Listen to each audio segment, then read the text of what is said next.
Hello. Shake my hand. Hello. How are you? You're good. Fantastic. ジャウディさん、いらっしゃい。はい、拍手。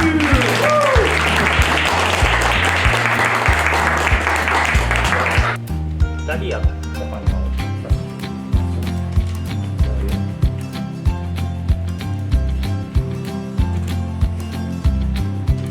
ジャウディさん、こういうフラワーレンズ結構よくやられるんですか？あ、本当ですか。はい。じゃあ、お手のものですね。ですね。あんまり入れすぎちゃうと、それぞれの花の空間がなくなってしまうので、隙間をうまく作りながら作っていただくとより綺麗になるなと思います。ああ、嬉しい。もうちょっとリングさん、これさ、僕後ろにした方がいい。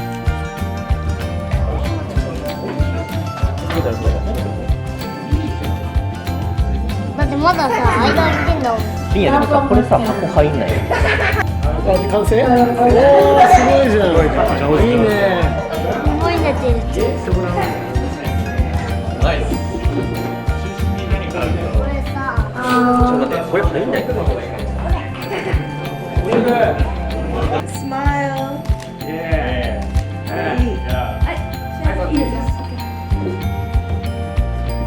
トランプがいっぱいあります。じゃあ今から置いていくから、say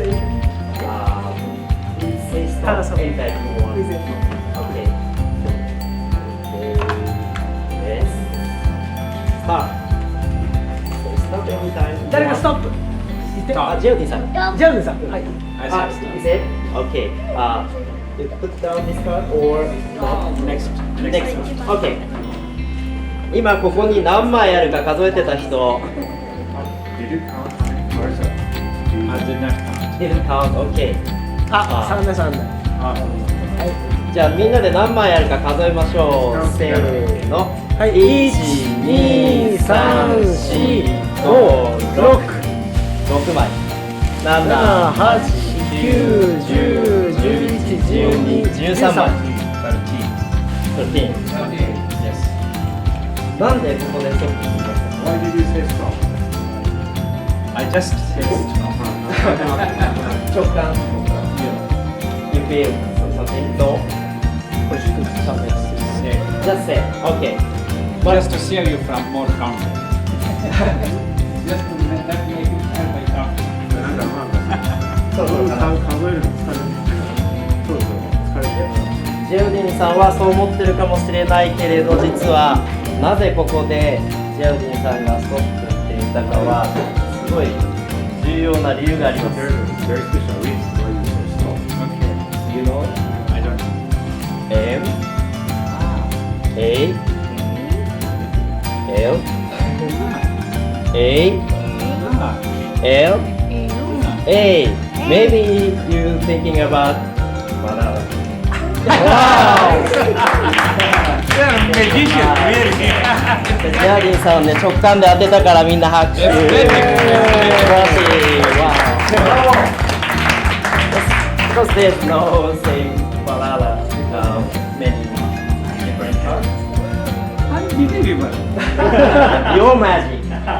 Thank you. Wow! Thank you. Oh my God.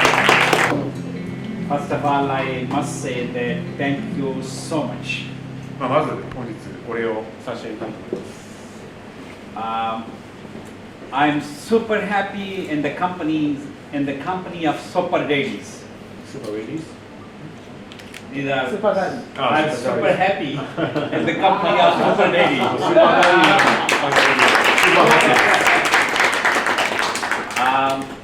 I love your organization and the cause you stand for. 皆さん素晴らしい組織だと思いますし、皆さんがそもそも考えているコンセプトのテーマが素晴らしいかなと思います。And this is a coincidence that your insignia, your symbol is mustaches. And I also have quite good mustaches, so I can associate myself with Super Daddy very easily. I am Ziauddin Yusufzai, and the world knows me as Malala's father, and I'm very proud of it. I will tell you a little bit of my story. So, as a child, I grew up in the north of Pakistan in a very patriarchal family, in a very patriarchal society, in a very patriarchal family. I had 5 sisters and an older brother, and my 5 sisters did not go to school, while my parents sent me and my brother to school. My sisters, 5 sisters, they suffered from inequality and discrimination in the same house, in the same family. Like the good part of the food was given to men and not to the girls. So we, the boys and men, had more pair of clothes and more pair of shoes, while my sisters did not have. And the worst inequality that my sisters suffered was that I was sent to school and my sisters did not, and they could not achieve any kind of education. If I had been one of my 5 sisters, or if I had been a 6th daughter to my parents, the world would have never heard of me. And what changed me, like in that patriarchal society, what changed me was education. When I talk, I stammer. So as a child, I also was like mimicked and bullied by my classmates. So I became the kind of person that nobody should be discriminated, or nobody should be treated ill because of some disability or because of color or faith. And I became aware and I became considerate that nobody should be treated differently for the gender they have.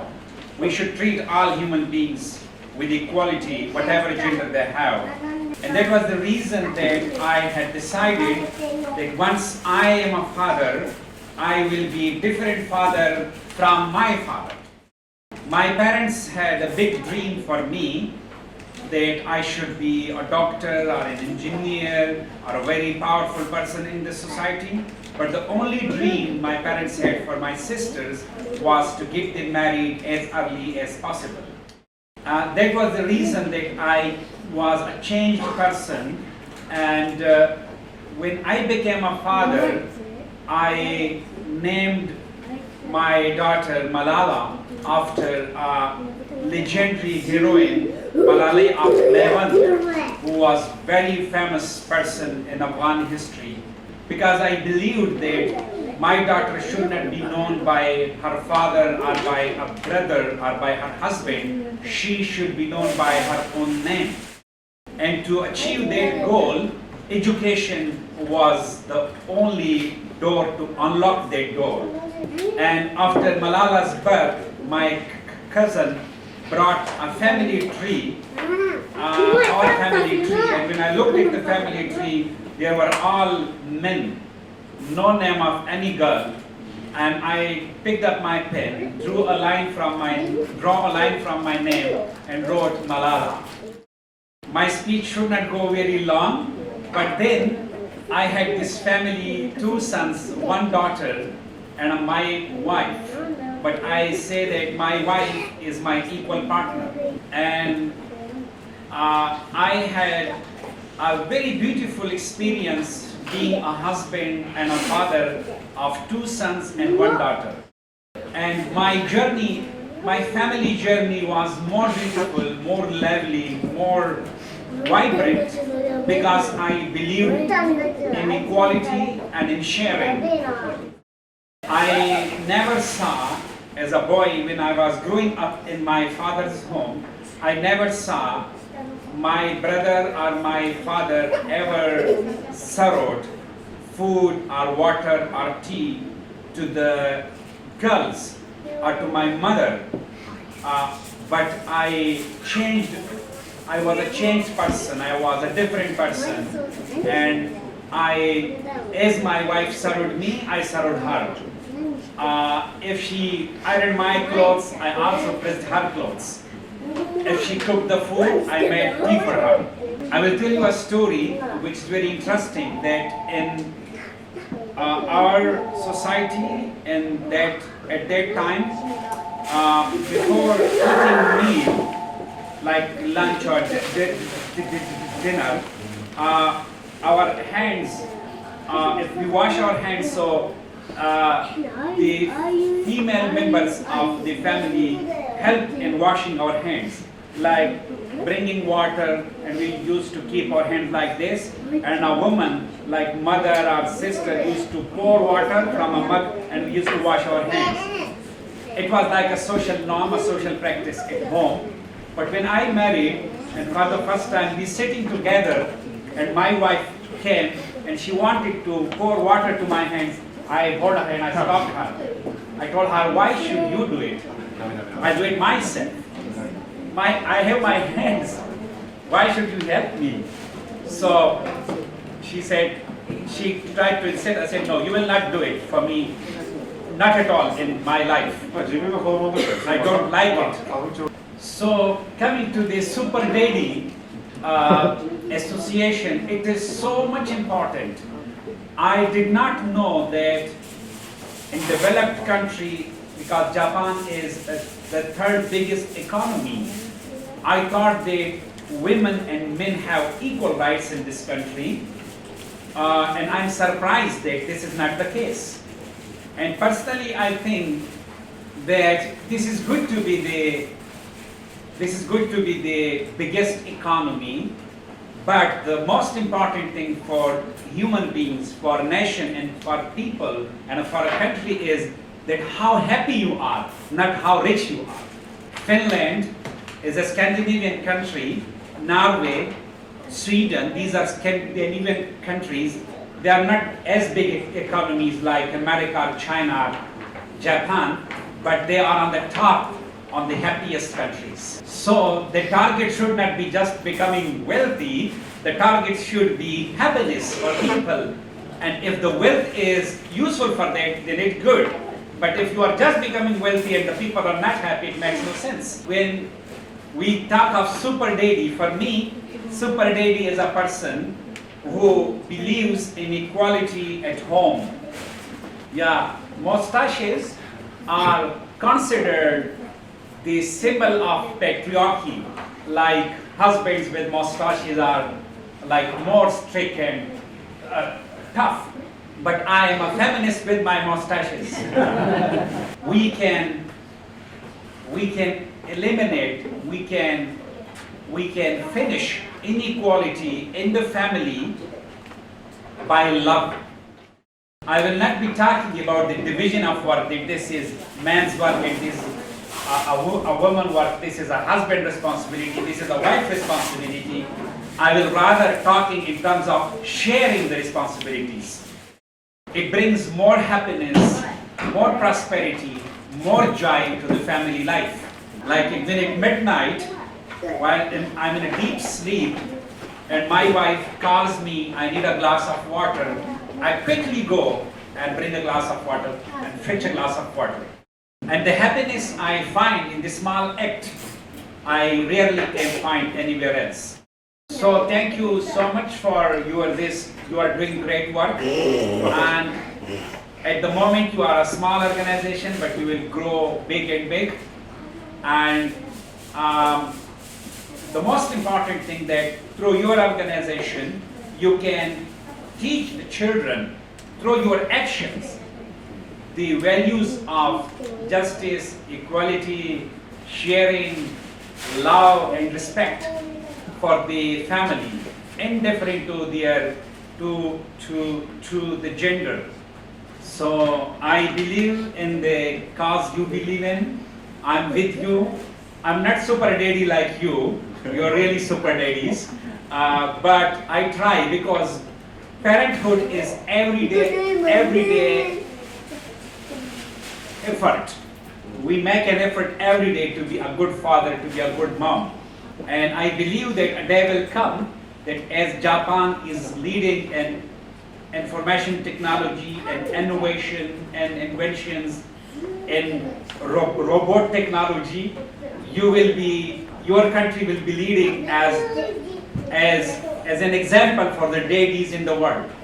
Thank you so much for your time and for making these beautiful bouquet flowers. I enjoyed my time with you so much.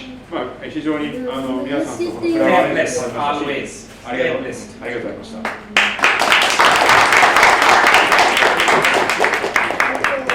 では、スーパーダディ皆さんからジャウディンさんに聞きたいこと、 Questions from audience? こんな機会ないですよ、そうそう。じゃあまずは、じゃあ小森屋さん。はい。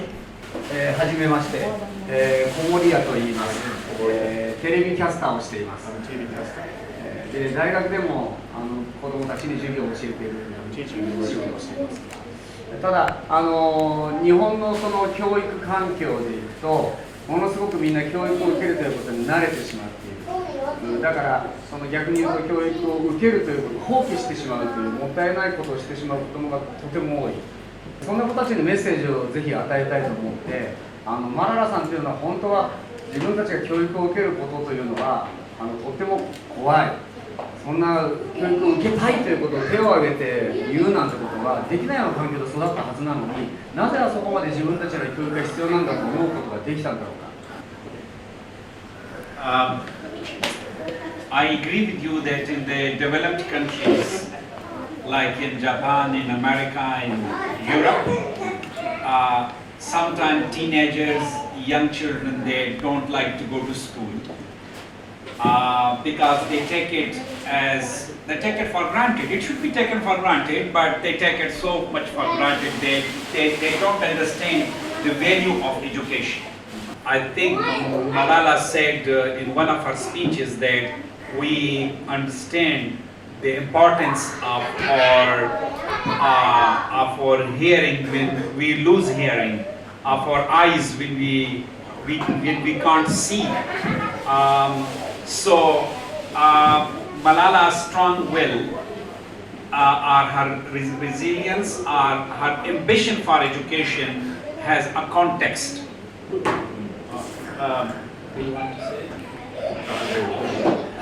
Because she was the first girl in the family who was in school, like in the family, and she understood and she knew and she knows that she will be like one of her aunts who did not go to school, and she will be forgotten forever. She will not have this freedom to be known by her own name. She would not be able to go out of home. She would not have a role in community, to be a doctor or to be a lawyer or to be a politician, whatever. So all the hopes were pinned on education. That is why education for girls like Malala, or education for girls who are in the patriarchal societies, it is not simply learning mathematics, science, or computer. It is more than that. It is emancipation, it is freedom, it is to be themselves. So that's why they understand the value of education. In 2009, Taliban, you know Taliban? Yeah, when Taliban bombed more than 400 schools and they banned girls' education completely, so that morning Malala cried so much because her dreams were shattered. She wanted to become a doctor, and when she knew that my school is closed forever, so it was a very tragic day in her life. Is it okay? Did you get the answer? 質問としてそれはだからきっと何か彼女がそうなりたいと、医者とか弁護士とかそうなんかね、なりたいというふうに思うしつけを小さい頃からお父さんしてたんですか？思わせるように。I am a father like all fathers. I just tell people two things. Number one, I tell fathers, like when I'm asked that what special I did, as you asked me, what special I did to mentor my daughter and to do for her grooming, and I replied them that don't ask me what I did, rather ask me what I did not do. I did not clip her wings. You understand? So we should not clip the wings of our daughters. So right from the day one, I broke the pair of scissors of society that were there to bring her way, to cut her wings. I didn't let the scissors of the society to cut her wings. I was standing there like a mountain. And the second thing, which we all can do, is as a father, when Malala was very small, I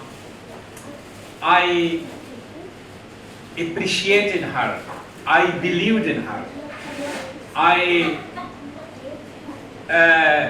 realized her like through being together, that she is special, or whatever she does is special. If she did something new, I appreciated her. Well done, fantastic. You are amazing. I didn't know that one day she will be getting the Nobel Peace Prize, but when she was very small young girl, in grade 2, 3, nursery, KG, kindergarten, and she used to bring small trophies. I used to be over the moon, so happy as she has brought a Nobel to the house. So parents are the first people, mother and father, they are the first people to believe in their children.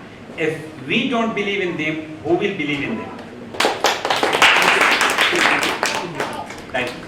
Super Daddy. 先ほどおっしゃってくれたようにこの団体はまだそんなに大きくはないと思うんですけど、どうやって見つけてくれたんですかあとどういうところに興味を持ってくれたんですかっていうところを聞かせてください。 This is very important question. For me, you are the most important people in this country to bring a change of equality for women and men. I personally believe that the change we want to see in our communities, in our countries, in our nations, this change begins from the family. And daddy represents family, mother represents family. I don't know, you will have one day super mothers as well, but will that be kind of, but super daddy, you just fulfill your responsibility as a father.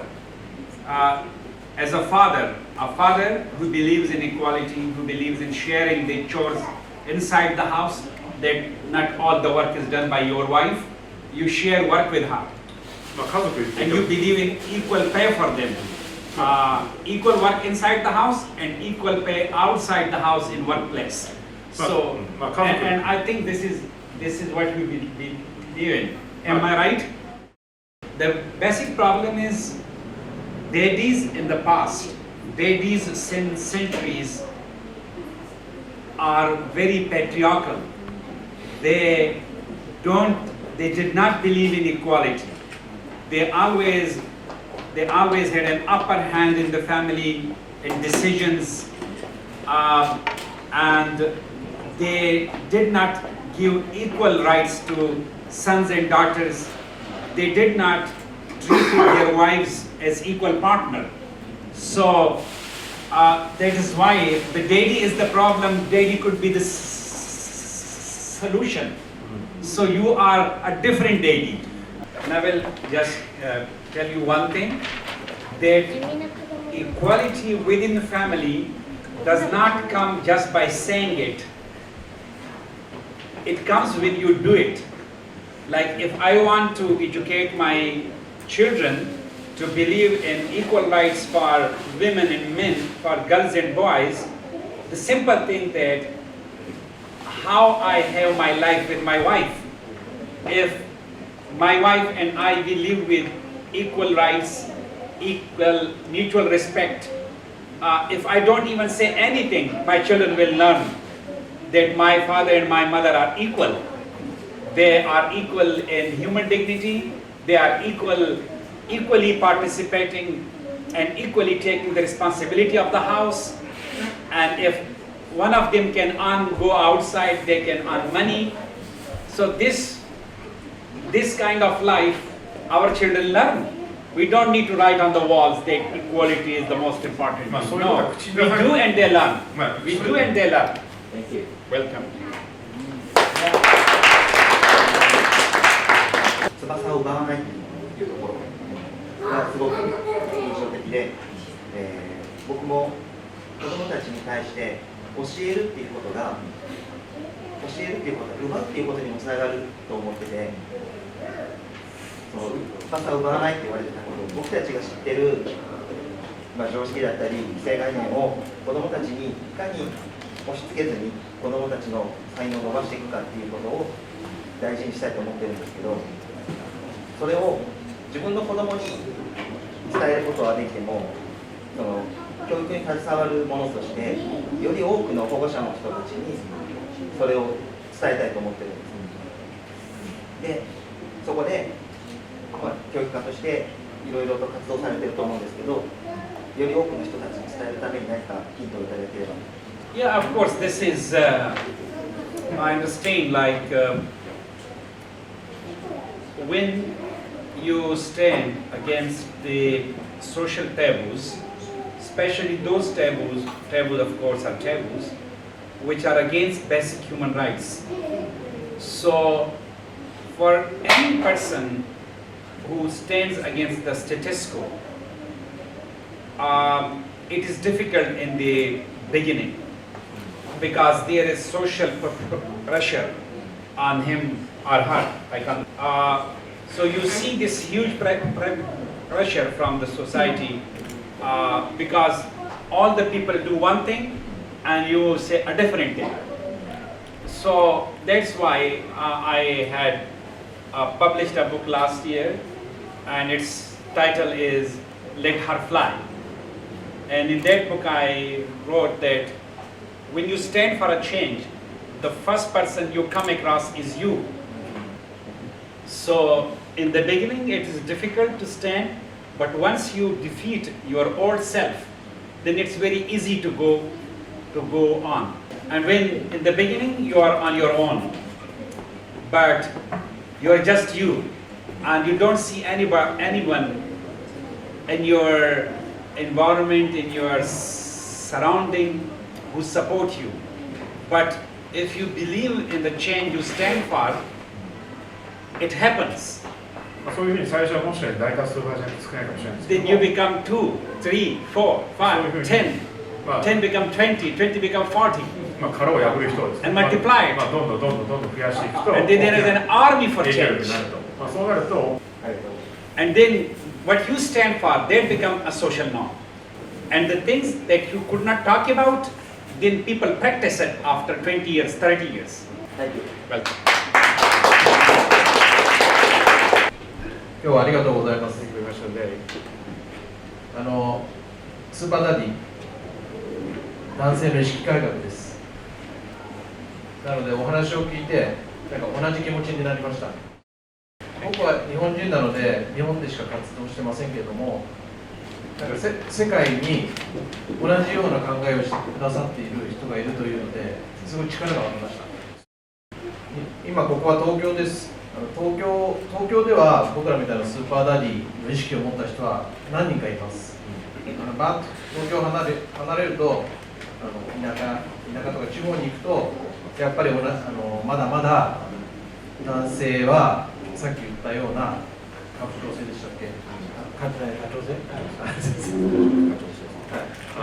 土地がいっぱいあって僕らは楽しく子育てをして楽しく家事をしてそういう写真とか絵をどんどん上げてそういう人が共鳴してくれる方を探していきたいと思ってます。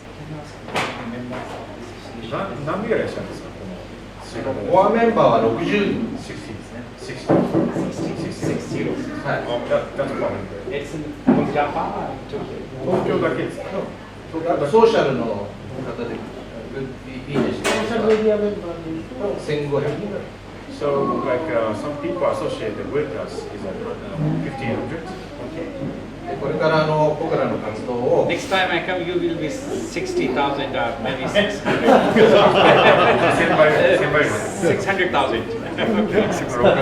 そうですね、僕らの活動をなるべくこれからシステムを作るんですので英訳していく。We try to not just Japan, but we try to translate it into other languages. それはなぜならば日本からというよりも世界で賛同してくれる方を手を挙げてもらってそれでなんかワールドワイドに盛り上がっていけるのがいいのかなですのでお力添えをよろしくお願いいたします。日本人留学 Yes, I'm there to support you always. Fantastic. 本日ありがとうございます。矢口さんぜひスーパーダディ協会のアドバイザーみたいな確認していただけないでしょうか。Advisor and Super Daddy Association. Advisor.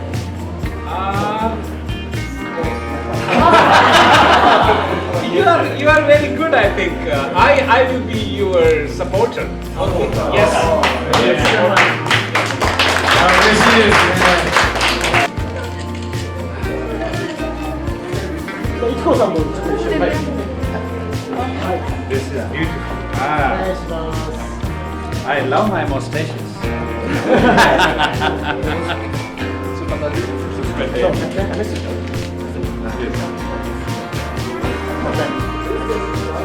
はい、こちらお願いします。こちらお願いします。Can I give you a picture? I will take you a speech.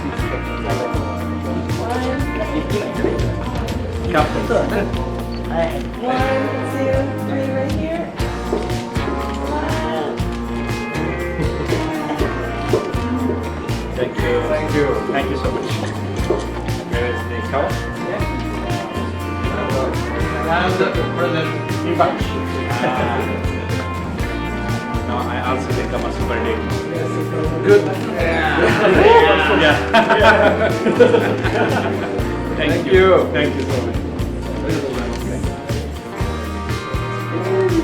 はい。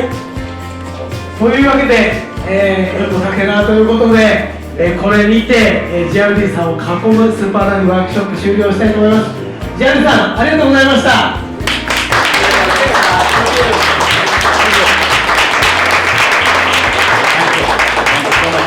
Thank you for everyone. What kind of impression do you have? I have a great impression really, and it gives me hope because in Japan I see that there is a gender disparity in terms of equality. Like most of the work at home is done by wives, and husbands are depending on their wives. They are not equally participating and sharing the responsibility in the home chores. So we see this inequality on two levels. One is inside the home, and the second is outside the home in the workplace. So inside the home, most of the work is done by mothers, like taking care of the children, doing work in the kitchen.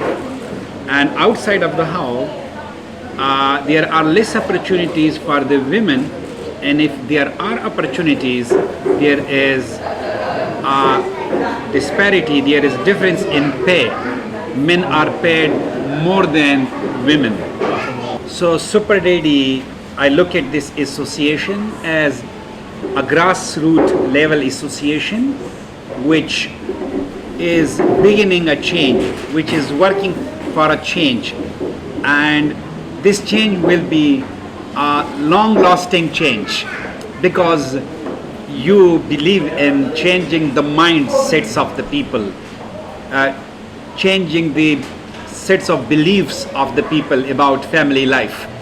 So consequently, what you do and what you want to change within family, it will have a positive impact in the outside world. If we practice equality, equal rights, equal responsibilities within the family, So if we have that practice inside the home, we will have the same reflection on our lives in the workplace outside of our homes. So I'm super impressed with the work and with the organization of the Super Daddy Association, and I like their symbol, like insignia, which carries mustaches. So having mustaches, I can associate myself with them. Just a fun.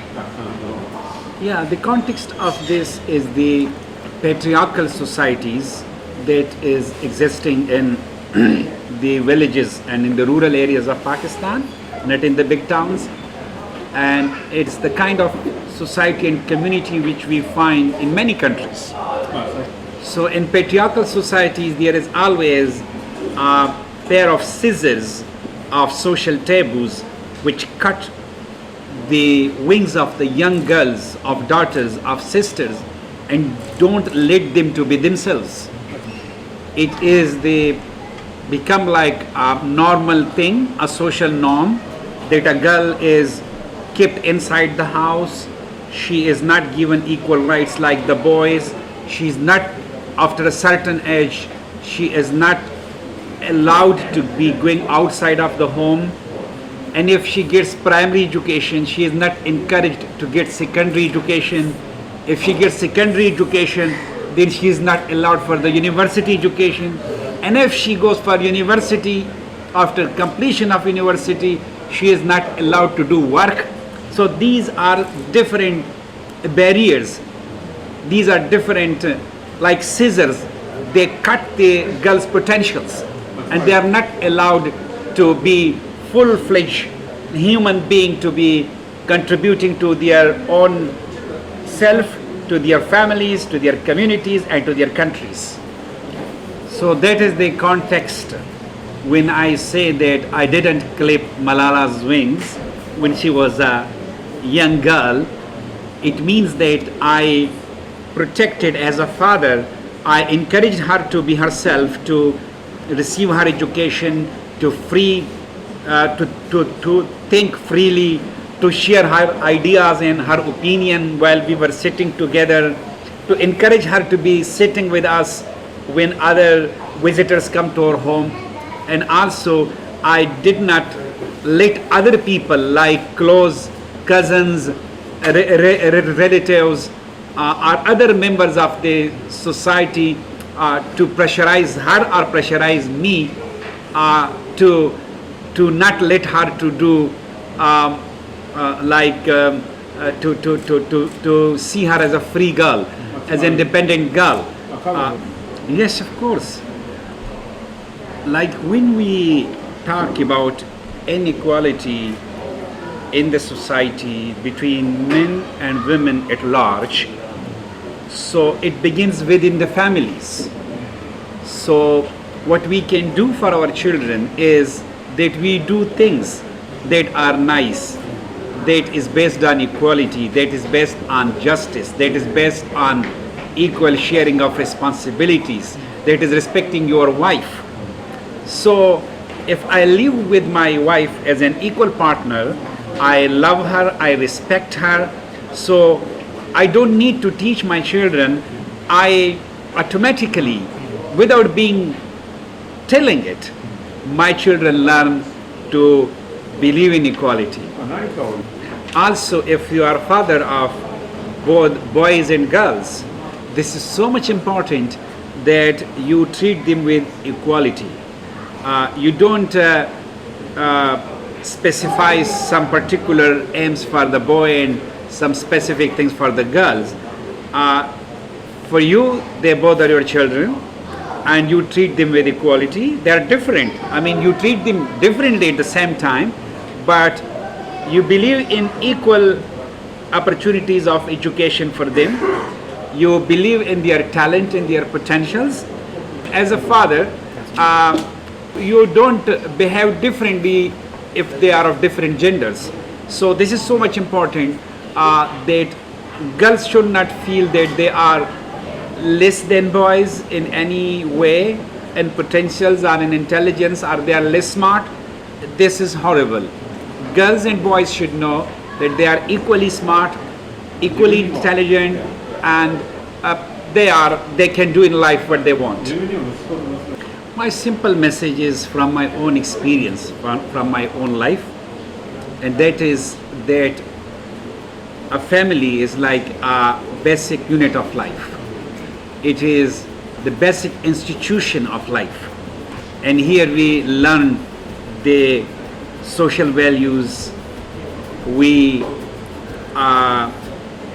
develop our political views, we grow economies within the family. So that is the basic institution, and we should focus on this institution. What we want to see on the larger scale in the country, in the community, in the society, it begins from here. It's like the heart or the mind or the brain. So it begins from here. So I will request, or I will advise, what can I say, I will recommend that Japanese communities in the rural areas, they should understand that they can't move forward if half of their population is lagging behind. And it is not about the wealth or richness, it is about the happiness. My experience tells me that families who believe in equality, who believe in collectivity, who believe in sharing responsibilities, they lead more happy and joyous life than the families where we say that, oh, men are superior, women are inferior, all the work outside should be done by men, everything at home should be done by a woman. This division divides family. We should be open. I mean, sometimes men can stay home and a woman can go out sometimes, and it should be like a mutual understanding, a beautiful consent of the family. And if we have like happiness there, this happiness will spread all around the community and in the country. Thank you. Is it for the newspaper or television?